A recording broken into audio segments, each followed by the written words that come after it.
before my book came out about 6 weeks ago, maybe 2 months ago, and when planning what the experience of publication would be like, my editor in the United States said, "Are there any events that are particularly memorable for you?"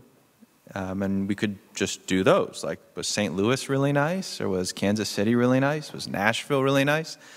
Chicago really nice? I'm sure any of those places would be welcome to have you back. And I said, well, two actually come to mind. One was the festival in Mantova, Italy. And the other was reading at the Paradiso for the John Adams Institute in Amsterdam.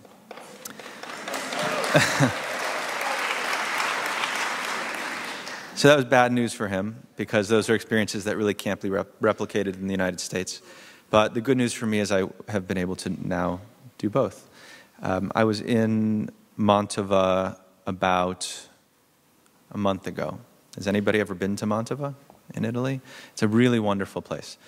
And I spent about 4 days in Italy, and my home base was Milan. And I would travel from there to a couple different book festivals and readings.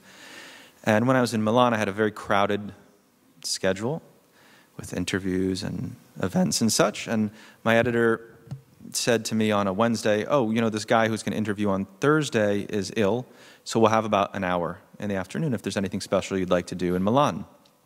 I thought about it, and I said, "I'd really like to see The Last Supper. I've never seen that, and that would be really special for me." And he said, "Well, it's not that easy. You need a reservation or maybe even an invitation or something. It's not as simple as just walking in.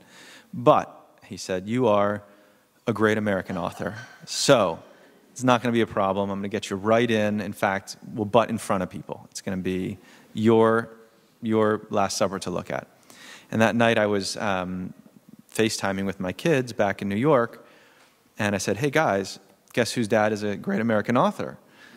And I said, yeah.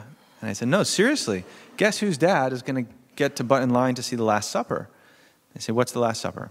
I said, "Well, it's that painting, or maybe it's a fresco." And then I couldn't remember what it actually was.